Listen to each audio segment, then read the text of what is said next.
bien la bassesse à son étage supérieur. Nous sommes tombés complètement. On a détruit en quelques années tout ce qui a été construit sur plusieurs décennies. Et aujourd'hui, quand vous regardez un pays comme l'Argentine, pourquoi l'Argentine n'arrive pas à s'en sortir? Ce sont les dettes qu'ils ont accumulées il y a de cela plusieurs 30 ans, 40 ans en arrière. J'ai peur pour le Bénin par rapport au futur. Lorsque vous allez, les peintures qu'ils ont mis au sol pour dire qu'ils ont fait asphaltage, qui sont inondées quand il pleut et qu'il faut passer là-dessus avec les pirogues, quand tout ça là sera décapé et que nous serons encore peut-être dans 10 ans, 20 ans, 30 ans en train de payer que l'intérêt de la dette et le principal n'est toujours pas encore payé, les gens qui se poumonnent aujourd'hui pour justifier ça, ils ne sont plus là. Malheureusement pour le pays. Vous devez faire la distinction entre un homme d'affaires et un affairiste. Quelle est la différence, M. Rodriguez? Quelle est la différence entre un homme d'affaires et un affairiste? Un homme d'affaires, c'est quelqu'un... D'abord, je ne me suis jamais positionné comme un homme d'affaires comme on l'entend un peu partout. Je suis un concepteur de projet de développement. C'est comme ça que je me qualifie moi-même. Parce que tout ce que je fais comme opération a toujours quelque chose, a toujours comme constance, constamment, je choisis de faire quelque chose qui aille dans le sens du développement. Il va avoir un impact sur le plan politique, sur le plan économique, parce qu'à partir du moment où vous apportez une solution sur le plan économique, vous apportez une solution sur le plan social, donc vous apportez déjà une solution sur le plan politique. La plupart des investissements industriels que j'ai initiés au Bénin, et il y en a beaucoup, il n'y a pas que mon usine de grainage de coton. Quand j'allais à Nuki, il n'y avait rien à Nuki. Il n'y avait pas d'industrie à Nuki. Et je suis allé mettre la plus grosse usine de coton en Afrique à Nuki. Le même jour, j'ai pris 30 hectares, j'ai acheté 30 hectares de terre en Dali pour construire une usine et faire de l'huile à partir des graines de coton. J'ai acheté 30 hectares à Tangueta pour construire l'usine de semences sélectionnées. Mon usine de semences sélectionnées est encore en conteneur jusqu'à l'heure où je vous parle. J'ai une usine pour fabriquer des engrais qui n'a jamais été montée. Vous voyez, chacun a sa spécialité. Pendant que nous, on faisait ça, il y a d'autres qui assassinaient des juges, qui étaient pourchassés pour des coupeurs de route. Maintenant, vous n'allez pas me mettre avec eux pour discuter. Si quelqu'un pense qu'on peut appauvrir les populations pour que les populations soient heureuses, vraiment, laissez-le avec sa conscience. Je ne veux pas descendre à ce. Et votre vie d'exilé, comment ça se passe? Je ne souhaite pas ça avec qui c'est le monde.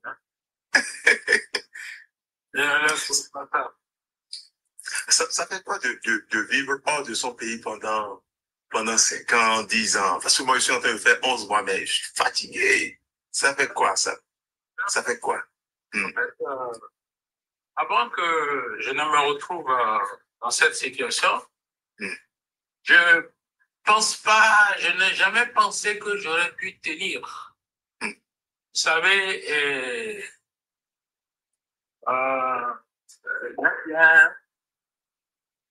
je vais vous dire quelque chose. J'ai lu un auteur il y a peut-être 30 ans ou 35 ans en arrière, qui est un Américain, qui a écrit un livre que j'avais lu à l'époque. Il s'appelle Dale Carnegie. Et Dale dit ceci. Il dit que, en fait, il dit que la gestion des événements dépend beaucoup plus Non, il dit que le sort des événements dépend beaucoup plus de la gestion que nous en faisons. Si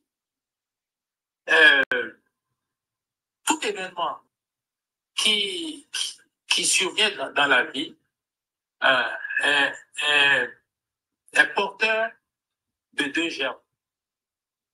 Est porteur de germe de bonheur et celui de malheur. C'est automatique. Mais que lorsque vous êtes face à un événement, si vous voulez, vous choisissez ce que vous voulez en fonction de qui vous êtes. Je m'explique. Prenons l'exemple de quelqu'un qui sort et qui prend sa voiture et puis il fait un accident. Il fait un accident, peut-être il a tort. Ou il fait un accident, il a complètement raison. Quelqu'un vient le cogner par l'arrière. S'il prend tout de suite fait le choix d'une réaction émotive pour se mettre à attaquer celui qui l'a cogné, ou bien même, des fois, j'ai déjà été dans ce cas où un monsieur est venu me cogner par l'arrière, je descends, je vois un monsieur, je dis, mais qu'est-ce que vous venez de faire? Le monsieur, il me regarde, il me dit, écoutez, vous n'allez pas m'embêter, hein, parce que ma femme est très malade, j'ai ma maman qui est à la morgue, et le monsieur ne sait même pas peigner, il descend, il ne regarde pas ce qu'il m'a causé comme dégâts, il regarde lui sa voiture. Et il me dit, mais comment je vais finir, comment je vais régler ça? Je lui demande, est-ce que vous avez une assurance? Il dit, vous n'avez pas compris, vous devez me laisser tranquille. Si vous êtes à ma place, où il y a beaucoup de gens qui auraient pu le prendre par l'école, et ça va se terminer par une bagarre. Mais je l'ai regardé, Dieu sait que c'était même pas une bonne période pour moi, et je l'ai laissé partir. Mais j'étais avec un cousin à moi qui me dit, mais tu es bête. Et je lui dis, mais je peux être bête, je veux être intelligent, tout ce que tu veux, mais si je me mettais à sa place, et que quelqu'un que je vais cogner dans l'état où il est, si j'insiste, ce type est capable de me blesser, de me faire du mal avant même de s'en rendre compte. Il est à la limite de la rupture, en fait. Il peut craquer. Vous voyez? Mais ce monsieur, c'est beaucoup d'années plus tard que c'est lui qui m'a reconnu dans une situation où je n'y attendais pas du tout. Et l'utilité dont il a fait preuve dans ma vie, je ne peux pas vous dire. Pour dire que Dale Carnegie dit ceci. Il dit que souvent nous avons des événements qui nous arrivent dans la vie. Nous dépêchons de dire ceci à un malheur. Mais si nous prenons le temps de voir que malgré ce malheur, peut-être qu'il y a un tout petit pourcentage de bonheur qui va avec. Si nous gérons l'événement en mettant beaucoup plus l'accent sur le peu d'événements, le peu de pourcentage d'événements qu'il y a, c'est comme si on l'arrose, c'est comme si on lui donne de l'engrais. Il va finir par prendre le dessus. Et cet événement peut se transformer en une opportunité où nous allons tirer bonheur. Et il va plus loin dans son analyse, il dit ceci. Si vous êtes capable de tirer avantage des pires situations, des situations les plus chaotiques, des pertes, vous allez devenir un homme extraordinaire dans un monde ordinaire. Puisque vous n'avez pas de prise sur les événements. Mais compte tenu de votre état d'esprit, de votre mental, vous pouvez avoir une prise sur la gestion de ces événements. C'est pour vous dire quoi? Je réponds à votre question en vous disant ceci. Et si on m'avait dit à l'avance, tu te lèveras un jour on va t'arracher dans ton pays tout ce que tu possèdes. Tu vas te retrouver en exil. Tu vas faire 20 ans d'exil. Je dirais non, je vais mourir, je n'allais pas tenir. Je ne pourrai jamais tenir. Mais me voilà 20 ans après, je suis surpris de me voir, moi, 20 ans en exil, et pourtant, je peux rire, d'ailleurs, je ne peux pas m'empêcher de rigoler. Vous pouvez me mettre dans n'importe quelle situation la plus compliquée du monde, je vais vous dire quelque chose et rigoler. Je peux être dans des situations les plus tendues. Je vous raconte une histoire réelle. Je suis parti un jour en mission au Tchad, rencontrer feu président Idriss Déby. Dans le cadre d'une mission, j'étais accompagné d'un ministre des Affaires étrangères. Il vit encore, je ne veux pas appeler son nom, mais il était dans la délégation. Et nous étions allés parce qu'il y avait des Béninois qui étaient en difficulté, comme ce qui se passe aujourd'hui au Gabon. C'est le général Mathieu Kérékou qui nous a demandé d'aller parce qu'il y avait des Béninois dont leur père était décédé, mais leur père possédait beaucoup de biens au Tchad et que le gouvernement ne voulait pas relâcher. Et les enfants ont fui, ils craignaient pour leur vie, puis sont rentrés au Bénin. Quand ils ont posé le problème au général, le général dit, je vais envoyer des brigades aller vous aider. Mais il va se faire accompagner du ministre des Affaires étrangères. Et nous sommes allés. Nous sommes allés, je me rappelle, ce jour quand nous sommes arrivés, il est allé au front. Vous savez qu'il aime aller au front. Il était au front pour aller combattre les rebelles qui étaient dans le nord, c'est pas, vers la frontière du Tchad. Il est rentré la veille, la nuit, et nous a reçus dans la presse.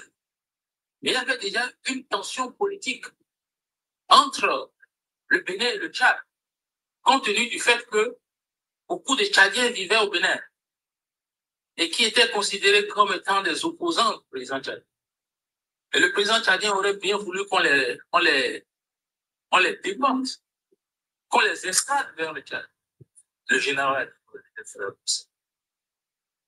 Donc, il avait cette tension entre le Bénin et le Tchad. Et voilà, nous qui sommes arrivés pour venir plaider pour la cause de nos concitoyens au Tchad.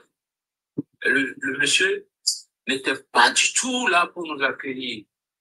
Il y avait une telle tension au cours de l'audience que le type dit, non, mais écoutez, dites à votre président que je ne suis pas là pour m'occuper de vous. Commencez déjà à renvoyer de chez vous les opposants que vous hébergez là-bas. C'est eux qui me donnent du fil à retordre, font partie des rebelles. Et ouais, on était rejetés, plus ou moins. Et puis, il ne faisait que répéter ça. C'était une sorte de rhétorique. Et moi, Monsieur le Président, je voulais vous poser un problème. Il dit, mais quel problème? Je dis, mais vous êtes un pays du pavé. Pourquoi nous n'essayons pas de travailler ensemble pour voir qu'est-ce que le Bénin peut faire pour vous permettre d'utiliser notre port et faciliter le transit de vos marchandises à l'importation? Je dis, mais je ne veux pas parler de business avec le Bénin. Il n'y a pas de discussion économique à avoir. Et puis, il reprend encore le même, sa préoccupation sur les opposants. Il répète. Et à chaque 15 minutes, je lui demande poliment, mais Monsieur le Président, vous savez, sur le plan économique, est-ce que vous êtes normal?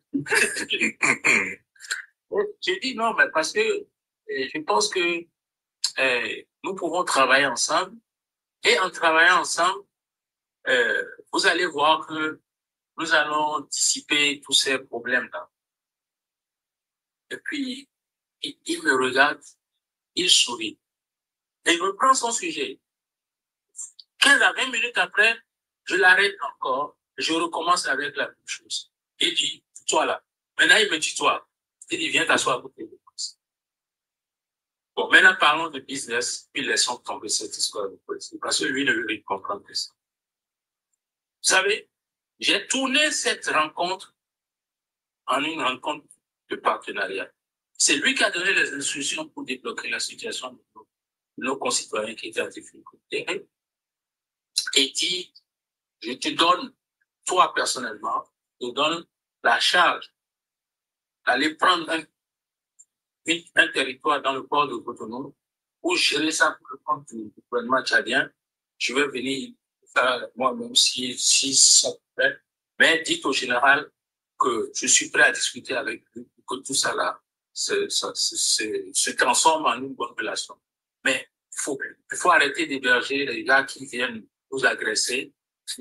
Le ministre des Affaires, là, il a pris le devant, il a dit, écoutez, nous ne pouvons pas chasser les Tchadiens qui se trouvent chez nous, mais nous n'allons pas laisser les Tchadiens utiliser notre territoire pour agresser le Tchad.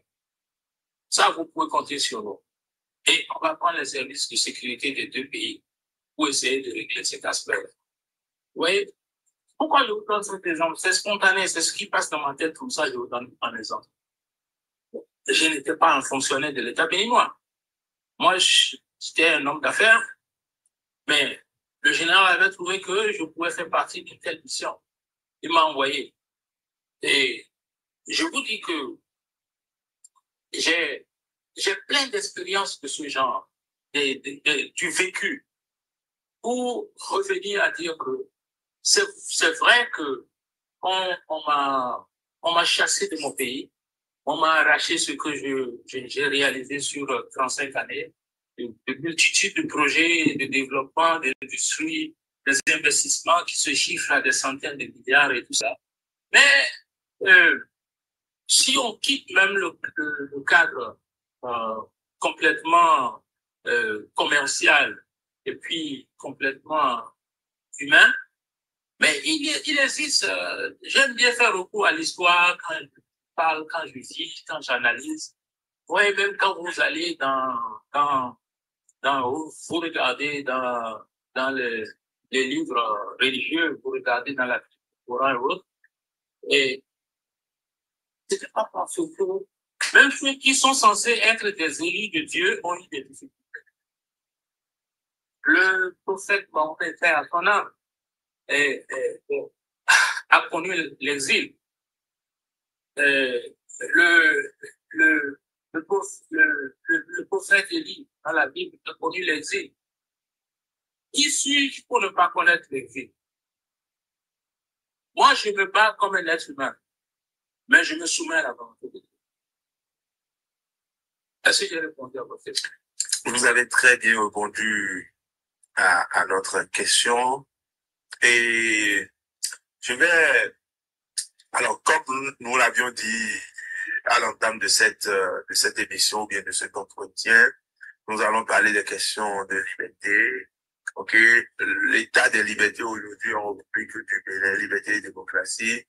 Nous parlerons également de l'agriculture et aussi, si le temps nous le permet, bien sûr, nous parlerons de la dette. Alors, si on parle aujourd'hui de démocratie, de liberté, je pense que le général Mathieu Kérékou y a joué un grand rôle. Alors, vous qui avez servi, je dirais, vous qui avez servi le général Mathieu Kérékou, avant 90, pour l'histoire, le général était un président sanguinaire, un autocrate, un dictateur. Vous qui l'avez côtoyé, est-ce que cette image cette histoire qui est racontée du président Mathieu Kérékou, est-ce qu'il était réellement ce qu'on nous a fait croire? Et comment est-on arrivé à la conférence des forces vives de la nation pour qu'aujourd'hui nous parlions de démocratie? Vous qui avez vraiment sillonné les couloirs de la présidence au temps du président Mathieu Kérékou. Je me rappelle que quand le général Mathieu Kérékou prenait le pouvoir en C'était en 1972. 72. Je pense que je devais être encore à l'école primaire. Mais nous avons grandi dans un climat que les jeunes d'aujourd'hui n'ont pas connu. Et je vais vous étonner. Vous savez que là où je suis assis tout de suite, j'ai une dizaine de discours de Kérékou dans la tête que je peux vous réciter comme si je récitais une prière. Et, et nous avons été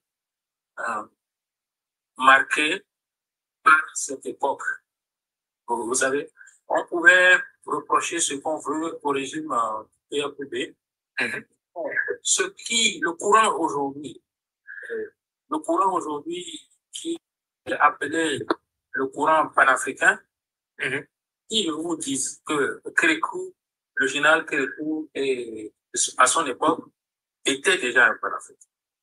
Ouais. Je vous dis, écoutez ce discours. Il y a un qui me vient comme ça à la tête. Il dit ceci: oser lutter, oser vaincre l'impérialisme. Telle est désormais la détermination marquée des peuples militants d'Afrique, plus que jamais décidés à livrer des combats successifs, aussi longtemps que cela sera nécessaire, conscients en ses propres forces, pour anéantir complètement tous ces monstres hideux qui peuplent actuellement notre beau et grand continent d'Afrique. Ce discours-là, ces paroles, dites-moi qu'est-ce que ça n'a pas de panafricanisme. Le général était en avance sur son temps. Il était incompris. C'est-à-dire que je me rappelle très bien, encore une fois, de ce qui a fait de moi un vrai crécouisse après qu'il ait laissé le pouvoir en 1991. J'étais allé lui demander pourquoi il a accepté sa défaite alors que tout le monde disait qu'il avait gagné.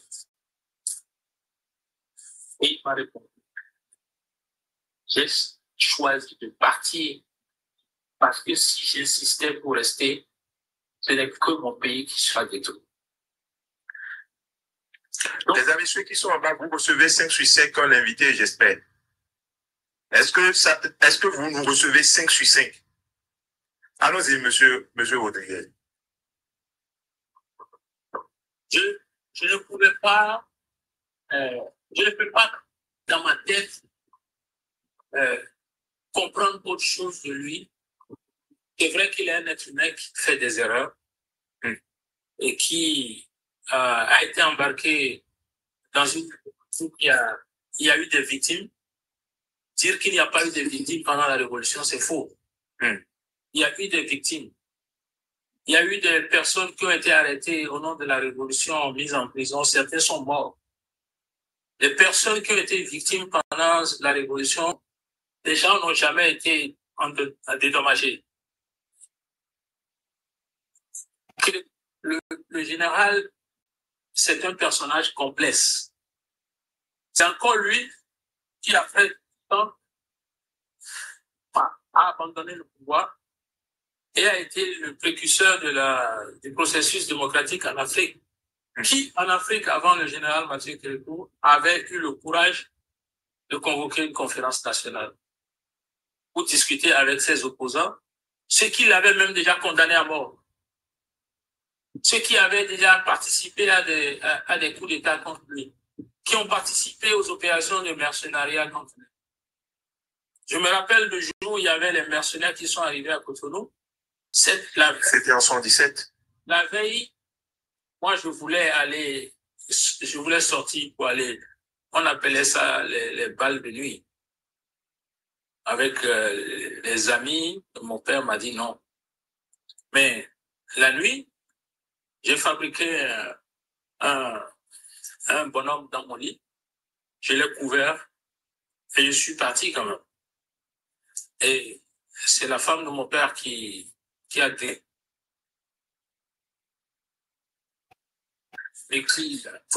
cassé mon bonhomme pour que j'ai mis des habits et autres là, puis je lui ai balancé une couverture. Elle a tout démonté avant que je ne revienne au petit matin. Et le matin, quand on parlait des mercenaires qui tiraient partout, c'est à ce moment que je rentrais. Et quand le lendemain matin, mon père m'a dit, tu aurais pu te faire tuer. Et vous voyez, et il y a eu des dégâts ce jour-là, il y a eu des morts. Mais le général a eu la force de pardonner. Il a eu la force de se réconcilier avec ses opposants. Mais aujourd'hui, des personnes s'expriment seulement, disent seulement ce qu'ils pensent, donnent leur opinion, et on les prend, on les enferme pour 10 ans. On les accuse de terrorisme pour 20 ans, juste parce qu'ils sont opposants. Vous voulez me dire que le régime de Kérékou était plus sanguinaire que le régime actuel de la République? On a, sous le général Kérékou, vous avez vu quelqu'un tirer sur la foule? Tirer sur des manifestants à main nue? Vous avez vu ça une seule fois? Appelons un chat un chat.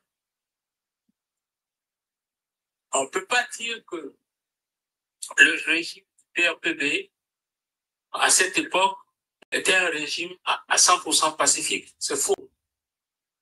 Mais il y a quelque chose qui caractérisait le leadership, le patriotisme,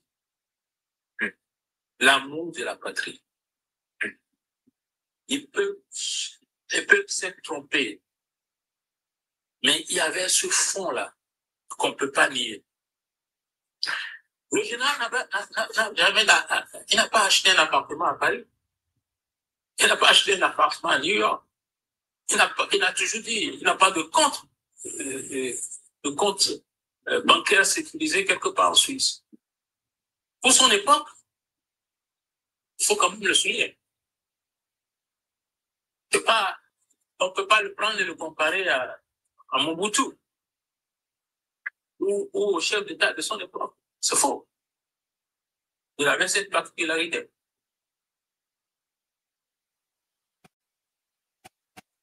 Est-ce que je vous ai donné ce que vous attendez pour? Oui, mais concernant toujours Mathieu Kérékou, son histoire m'intéresse. Nous avons appris la mort de Akacha Parfait. Est-ce que vous connaissez cette histoire? L'histoire du jeune, je pense qu'il était élève, Akacha Parfait. Non, c'était en quelle année? C'était dans la période révolutionnaire. Il faisait partie des manifestants qui auraient reçu des balles devant le CGP Bégarin. En quelle année? Je ne me rappelle plus, mais voilà, 86, je pense bien. 86. 86. Vous êtes en train de parler de la période où il y avait des événements. Je ne parle pas de Luc Togbadia, je parle de Akacha Parfait. Pas entendu ça. Ok. Mais ce que moi je sais, vous savez que avant la conférence nationale, quand les manifestations avaient commencé au Bénin, le général Mathieu Kérékou était sorti une fois pour aller rencontrer les manifestants et qui ont choisi de l'accueillir avec des jets de pierre. Et les militaires ont dégainé, ils étaient prêts à tirer dans la foule. Et le général a dit que la première balle me soit destinée. Et quand la foule a constaté qu'il hésitait à tirer, la foule s'est acharnée sur lui. Il a couru avec sa garde rapprochée pour se réfugier à l'église Saint-Michel, pour fuir les manifestants armés de pierre. Vous connaissez combien de chefs d'État militaires en plus, avec une garde armée jusqu'aux dents, qui fuiraient devant des jets de pierre. Mais ça, je connais, par exemple. Je ne sais pas si la jeunesse a jamais entendu parler de ça. Bien sûr, oui, oui. Ouais. Si vous le savez, peut-être que vous êtes gêné pour vous documenter, pour vous cultiver, mais je sais qu'il y a beaucoup de jeunes qui ne savent pas à quel prix aujourd'hui je peux parler de démocratie. Mais cette démocratie est déjà tuée dans l'œuf au Bénin. Elle n'existe plus. Alors, c'est-à-dire, si nous ne connaissons pas l'histoire, on ne pourra pas réellement savoir le prix que nos aînés ont payé pour que nous ayons la démocratie. Aujourd'hui, nous avons un président, ok, un président élu en 2016, un homme d'affaires comme vous, je dirais, votre rival. Non. Vous devez faire la distinction entre un homme d'affaires et un affairiste. Quelle est la différence, monsieur Rodriguez? Quelle est la différence entre un homme d'affaires et un affairiste? Un homme d'affaires, c'est quelqu'un... D'abord, je ne me suis jamais positionné comme un homme d'affaires comme on l'entend un peu partout. Je suis un concepteur de projet de développement. C'est comme ça que je me qualifie moi-même. Parce que tout ce que je fais comme opération a toujours quelque chose, a toujours comme constance, constamment, je choisis de faire quelque chose qui aille dans le sens du développement, qui va avoir un impact sur le plan politique, sur le plan économique, parce qu'à partir du moment où vous apportez une solution sur le plan économique, vous apportez une solution sur le plan social, donc vous apportez déjà une solution sur le plan politique. Bon. Maintenant, si c'est ça, quand vous projetez, vous avez une idée, vous partez d'une idée donnée pour faire... vous savez, moi, j'ai fait des dizaines de projets, que ce soit au Bénin ou ailleurs. Au Bénin, j'ai travaillé sur des projets par exemple, je me rappelle quand je suis rentré dans la filière de l'industrie, agro-industrie, j'ai amené au Bénin une technologie qui n'existait pas pour faire de la semence sélectionnée dans le but d'intensifier la production agricole sans extension des terres. C'est une technologie qui est américaine. Ce n'est pas des OGM, c'est la semence sélectionnée. Et je suis allé aux États-Unis, dans le Mississippi, pour aller me faire former. Je suis allé faire une formation dans ce sens-là. Donc, par exemple, vous voyez, on prend les graines de coton. Une fois qu'on a fini les grainages, on trie les graines de coton. On prend les graines qui sont pleines. Parce qu'il y a des graines qui sont pleines, il y en a qui sont grosses mais vides. On sépare les vides des pleines, on les envoie dans un processus pour laver. On enlève les résidus de fibres autour de cela. Ça c'est dégagé de toutes sortes de fibres. Et puis, on envoie ces graines dans un processus chimique pour protéger la graine contre les éventuels parasites et autres là. Mais puis on met tout ça là dans un système de four qui sort, la graine est complètement séchée, tout ce qui est en matière humide sort de là. Elle peut tenir pendant des années sans pourrir. Et quand elle rentre dans le sol, elle est protégée contre les attaques d'insectes, de parasites, et tout ça là. Elle n'a pas besoin de tant d'engrais pour pouvoir pousser et donner plus améliorer le rendement du coton. Vous voyez? Mais quand j'ai amené ce projet au Bénin, c'est une usine qui a coûté à l'époque, en 1997, c'est une usine qui a coûté, les équipements seuls ont coûté autour de 7 millions de dollars. Si on devait faire toute l'usine en montage, ça faisait autour de une dizaine de millions de dollars. Mais l'introduction de cette technologie au Bénin, oui, vous allez me dire que je suis un homme d'affaires. Oui, vous allez me dire que je voulais gagner de l'argent à l'autre. Mais rapidement comme ça, là, regardez quel est l'impact que ça peut avoir sur le revenu des paysans.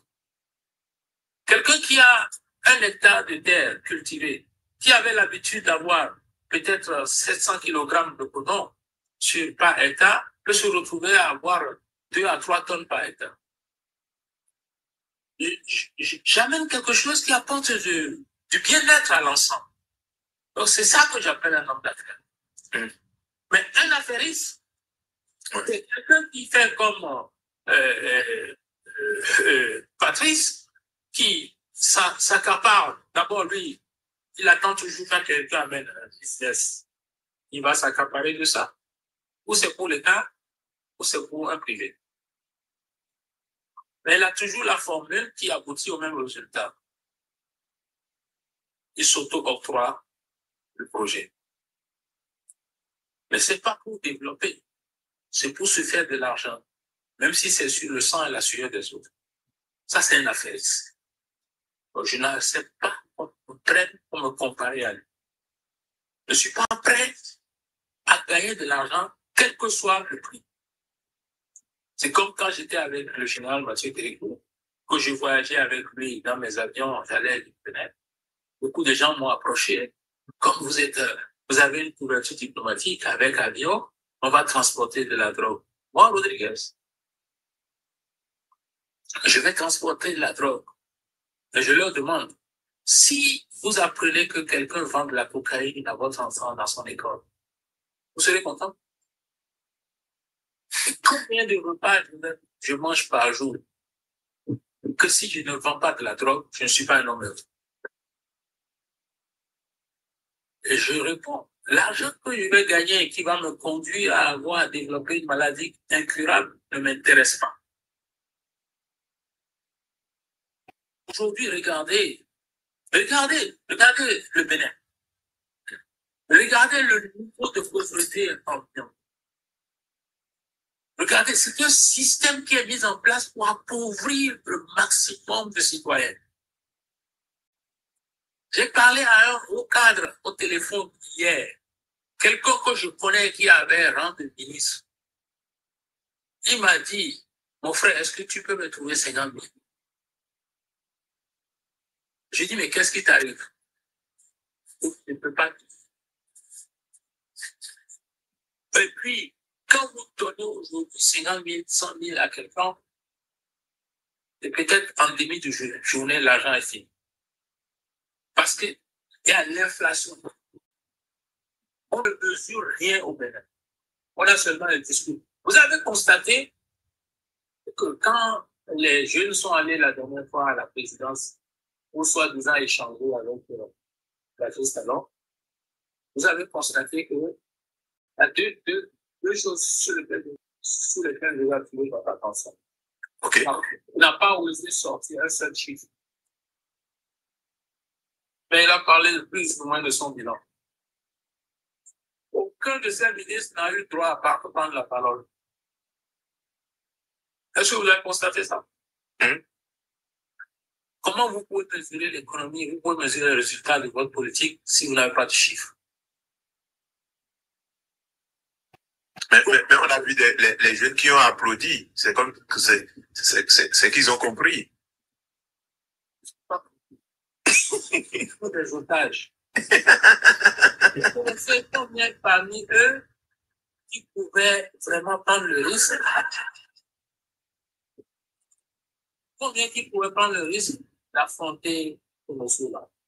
En plus, dans son élément, dans son palais, vous avez vu ce qu'ils ont fait à Itopé?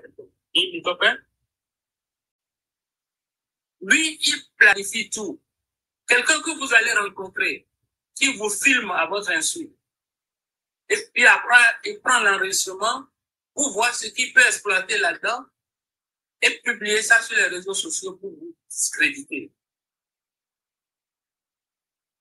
Quand je l'ai rencontré, je sais que j'ai été enregistré, mais il n'a pas pu utiliser ça parce que ça n'a pas été une rencontre facile pour lui. Il ne peut pas utiliser ça. Parce que même en privé, je reste moi-même. Je suis même plus dur que ça.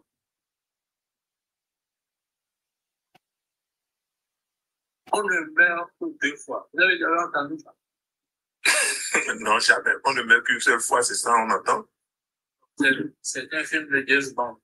On ne meurt que 2 fois.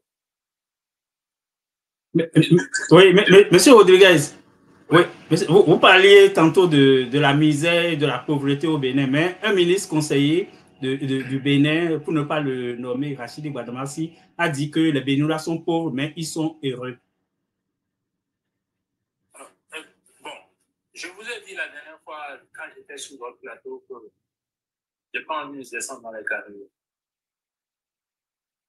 savez, il y a Michel Obama a reporté aux attaques politiques une fois ici en disant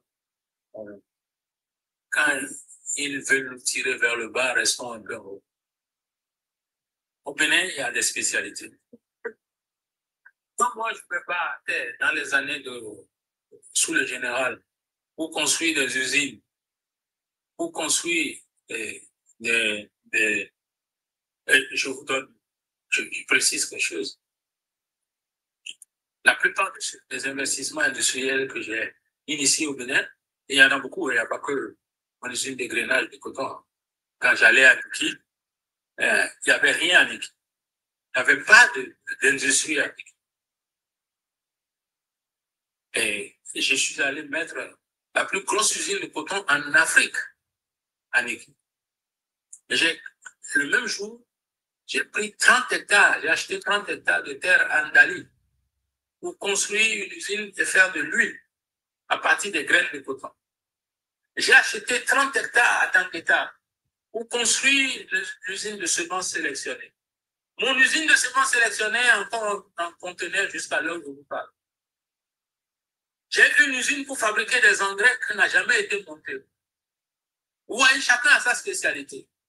Pendant que nous, on faisait ça, il y a d'autres qui assassinaient des juges, qui étaient pourchassés pour des coupeurs de route. Maintenant, vous n'allez pas me mettre avec eux pour discuter. Si quelqu'un pense qu'on peut appauvrir les populations pour que les populations soient heureuses, vraiment, laissez-le avec sa conscience. Je ne veux pas descendre à ce. Souffrir de ce plus absolu. Monsieur Rodriguez, ça n'a jamais été établi que l'intéressé a commis ce taxe. Non, c'est pas. Mais ça ne peut pas être établi parce que c'est pour ça qu'eux, ils soutiennent toujours les régimes. Ce genre de dossier soit réouvert. Mais vous voyez, les mêmes acteurs, ils ont défendu Yaïkoni ici. Ils étaient prêts à donner leur tête à couper à Yaïkoni au nom. C'est eux qui sortent pour insulter Yaïkoni pour le traiter de vil individu. Bon, vous ne voyez pas que c'est des régimistes. Qui vous a dit que si Martin Rodriguez est président de ce matin, les mêmes personnes ne viendront pas me dire que je suis le plus.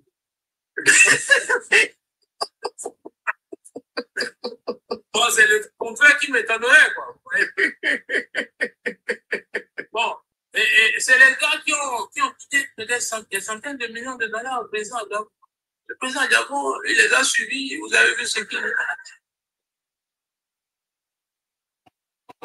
Franchement, c'est avant-hier que, en parlant de l'affaire de l'Ukraine et de la Russie, le président Donald Trump dit que c'est difficile de mélanger de l'eau avec vinaigre. Ça ne se mélange pas. C'est difficile. Vous voyez? Donc, moi, je parle. Bon, quelqu'un qui prend, à qui on écrit quelque chose et dit, il se cache derrière un micro, tout ça. Et quand on parle, ils ont parlé de la dette. On parle d'un docteur en politique, hein? C'est un docteur en politique. Oh, je épargne moi, ça parle. Je suis un cardiaque, je ne veux pas avoir de crise cardiaque.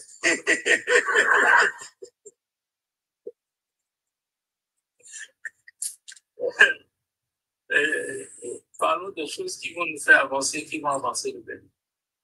Alors, on va évoluer. Alors, monsieur Rodriguez, vous, dans votre position, aujourd'hui, on peut dire que vous êtes l'exemple vivant du recul des acquis démocratiques parce qu'aujourd'hui, vous êtes en exil. Quel est votre avis? C'est une question très, très ouverte, je l'avoue, mais quel est votre avis sur l'état des acquis démocratiques aujourd'hui? Quel est votre avis sur les libertés individuelles et collectives aujourd'hui dans notre pays? Je vais vous répondre. Vous savez, est-ce que vous avez entendu parler de le roi des rois? Le roi des rois, c'est un document, c'est un livre. Vous savez, celui qu'on appelle le roi des rois, celui qui a eu ce surnom, c'est un roi qui a vécu 6 siècles avant Jésus-Christ, et qu'on appelait Cyrus le Grand. Vous savez, c'est lui qui a conquis Babylone. Et il a développé un concept. Vous savez, c'est-à-dire que quand il prenait le territoire de ses adversaires ou de ses ennemis, je veux dire, il ne commettait pas l'erreur de leur imposer son mode de vie, malgré qu'ils viennent conquérir un territoire, qu'ils prennent la possession d'un territoire. Il va jusqu'à donner aux esclaves de cette époque la liberté de rentrer chez eux, d'adorer leur Dieu, de s'exprimer, de vivre selon leur choix, sous son royaume.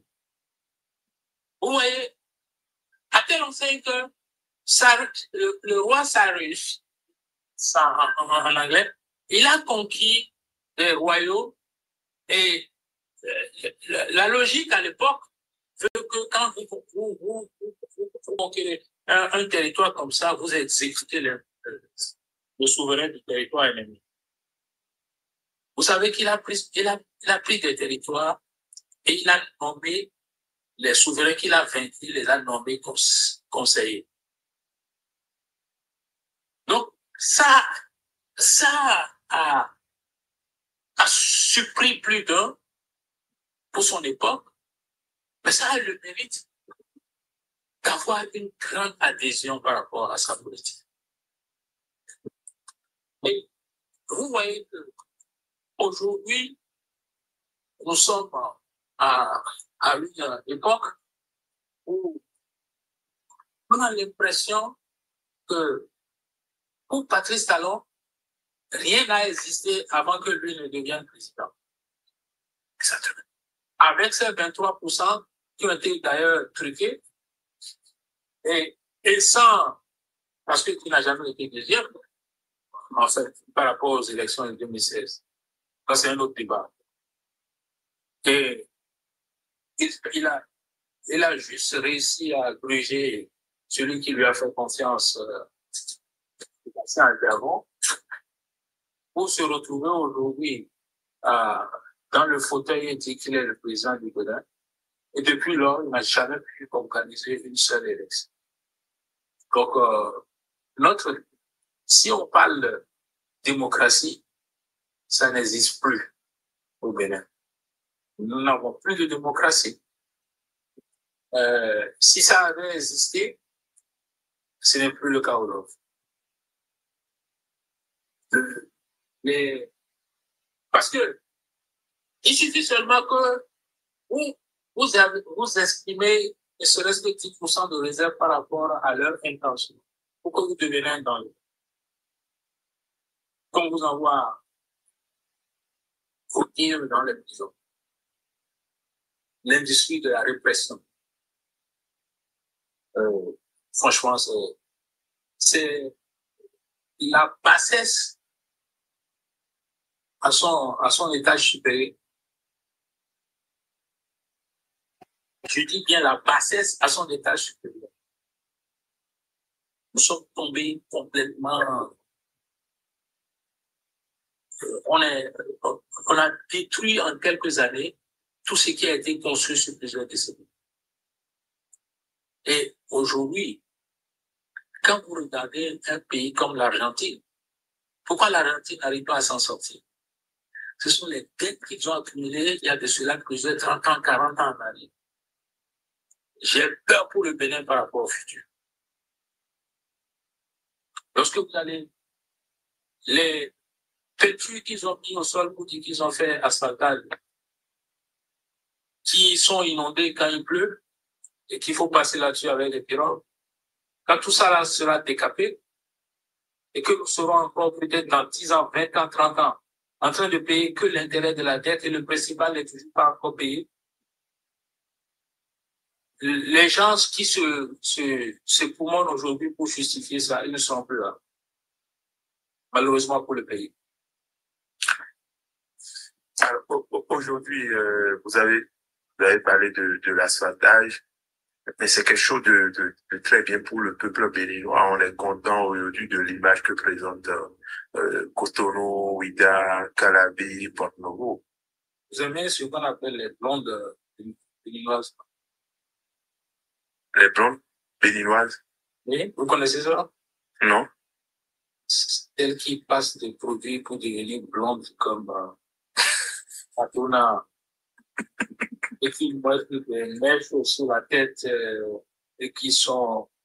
Mais quand vous commettez l'erreur de les laisser passer sous le soleil, on n'avait pas le nez pour respirer ça. Vous savez, je ne peux pas dire que je suis contre la construction, la réalisation d'infrastructures dans mon pays. Mais les infrastructures telles que vous les voyez là, peuvent permettre de rembourser les dettes. Quand on construit à 9 milliards par sa propre société qu'on a installée, c'est leur propre société. Il n'y a pas d'appel d'offres, il n'y a rien. On multiplie le prix par 10. On multiplie le prix par 8. On fait un prêt au nom du Bénin. On décaisse. Vous avez vu, aujourd'hui, quand vous vous promenez dans Cotonou, vous allez voir beaucoup d'endroits qui ont été rasés, clôturés par des tôles, pour des projets que seul Patrice Talon parle. Même l'ancien stade d'Apapa est rasé. Est-ce que j'ai menti? Non, vous n'avez pas menti, mais seul Patrice Talon connaît, c'est un peu bizarre. Nous avons un ministre. Débat avec qui pour investir. Quelle est l'Assemblée nationale qui lui a donné l'autorisation de prendre autant de prêts? Vous avez vu combien de milliards, milliers de milliards le Bénin a pris comme dette? Vous croyez que Patrice Talon a le mandat, on lui a donné le mandat d'aller s'endetter au nom des Béninois sur plusieurs générations à venir? Mais il a déjà fait réviser la Constitution. Vous avez encore une Constitution au Bénin? mais désormais, il n'a plus besoin de l'aval de l'Assemblée nationale. C'était sous un roi. Que, je crois que c'était Louis XIV ou Louis XVI, qui a convoqué des députés pour venir à Paris pour se pencher sur la question de la dette. Quand ils se sont réunis pour dire à partir d'aujourd'hui, nous voulons être souverains. Nous voulons décider, pas pour être de boîte aux lettres pour la monarchie. Ça a été le début de la Révolution française qui a fini par connaître la décapitation du roi. Aujourd'hui, on a un parlement, l'Assemblée nationale au Bénin, c'est pas l'Assemblée nationale, c'est une boîte d'enregistrement. Vous les avez jamais vus voter quelque chose contre le gouvernement? Vous savez qu'ils n'ont jamais pris un seul vote contre le gouvernement depuis 2016. Mais si voient que tout va bien, ils sont obligés de voter. Vous avez vu le niveau de vie des Béninois depuis 2016. Vous voyez le pouvoir d'achat. Qui mesure l'économie au Bénin? Les gens ont du mal à vivre. Les gens ont du mal à vivre. Ils ont du mal à envoyer leurs enfants à l'école. Ils ont du mal à se soigner. Et pourtant, on nous explique que tout va bien. Mais si tout va bien, pour autant, laissez les gens s'exprimer. Ne les envoyez pas en prison parce qu'ils viennent vous dire que tout ne va pas bien. Mais si tout va bien, laissez les gens s'exprimer. Quand vous pensez que vous avez le monopole de la vérité. Pourquoi? Personne n'a le monopole de la vérité. S'il y a quelque chose, vous connaissez l'expression qui, le penseur qui a dit tout ce que je sais, que je ne sais rien. Socrate. Ouais. Mais Socrate, le même Socrate, vous savez ce qu'il a dit de la démocratie? Il a dit la démocratie. Voilà le processus qui va permettre à toutes les catégories de la société de pouvoir prendre le pouvoir jusqu'au niveau des criminels. Et lorsque les criminels arriveront au pouvoir, ils vont réussir à tuer la démocratie. C'est ce qui nous arrive. Il y a certains de nos compatriotes qui disent si tu travailles, tu gagnes ta vie, tu gagnes de l'argent et donc tout va bien pour toi.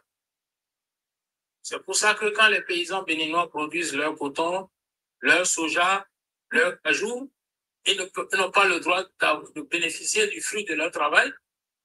Si vous travaillez et que celui qui se dit représentant du pouvoir santé vous empêchez de profiter du fruit de votre travail, vous pensez que vous êtes un travailleur ou vous êtes un esclave. Monsieur, non, mais vous êtes exploité. Vous êtes un esclave, dites le mot qu'il faut. Oui. L'esclavage n'a jamais disparu. C'est dommage que... Vous savez que le nombre d'esclaves aujourd'hui qu'il y a sur Terre est supérieur au nombre qu'il y a dans les années 1800. Parce que l'esclavage, en fait, a pris seulement un autre visage. Quand vous travaillez sur les statistiques, aujourd'hui, l'esclavage, aujourd'hui, a pris un autre visage. Dites-moi quel est l'intérêt que certaines puissances extérieures ont à financer des mouvements armés en Afrique. Parce qu'il ne faut pas qu'on nous laisse nous développer. Il faut nous maintenir dans un état de chaos pour continuer à nous exploiter. L'Afrique est le continent le plus riche en matière de ressources naturelles de sous-sol. Mais l'Afrique est le continent où il y a la pauvreté, la violence, les guerres, les assassinats. On tire sur des individus parce qu'ils protestent. Est-ce que vous trouvez ça normal? Vous me dites que tout va bien. Tout va bien où? Si tout va bien, laissez les gens s'exprimer. Est-ce que vous savez qu'il y a des quartiers entiers à Cotonou qui n'ont pas de l'eau potable depuis plusieurs années? À Papa, il y en a plein. Il y a des zones entières qui n'ont pas de l'eau potable. Si vous gagnez un salaire de 100 000 francs depuis 10 ans, depuis 20 ans, mais que le niveau de vie a augmenté partout. Je lisais quelque chose la dernière fois. Même les plaques d'immatriculation pour les motos, on a multiplié ça par 4 ou 5. Ça avait baissé sous Yaïboni. La rupture les a multipliés, ramené encore à près de 18 000 la plaque, non, de 15 000 au lieu de 3 000. Je ne parle pas des soins de santé. Les personnes qui sont atteintes, je ne vais jamais arrêter de répéter ça, les personnes qui sont atteintes de suffisance rénale, donc le gouvernement refuse de les soutenir par rapport à leur session de dialyse, qui meurent comme des mouches. Les écoles, vous ne savez pas qu'il y a des écoles, même pas loin de vous, à Cotonou, qui n'ont même pas de toit. Mais pourtant, on a construit des écoles sur le terrain qui appartient à l'État et on va en conseil des ministres prendre des décisions de subventionner ces écoles-là parce que ça s'appelle l'école talon.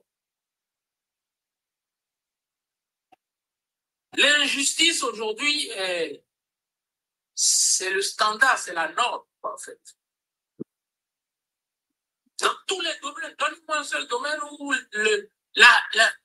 la possession, le droit de propriété privée n'existe plus. Est-ce que vous voulez dire que cette décision prise au Conseil des ministres pour subventionner les écoles privées, que c'est dans l'intention de subventionner l'école Manuel Talon? Bon, on a dit qu'on veut subventionner les écoles internationales. Il y en a combien les écoles internationales? Et puis quand vous prenez une décision, un pays comme le Bénin, vous prenez une décision pour la majorité des Béninois qui souffrent.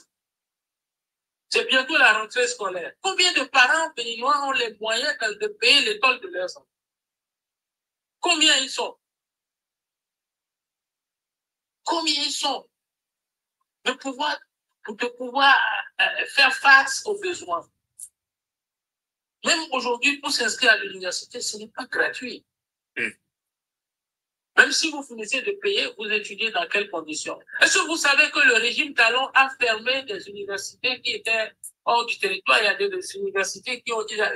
Je crois que c'était au temps du régime précédent, ils avaient commencé à mettre des écoles dans la Takura, dans la Tonga, des écoles, même certaines écoles de formation pour les jeunes filles et autres. Ils ont fermé ça. Je connais plusieurs qui ont été fermés.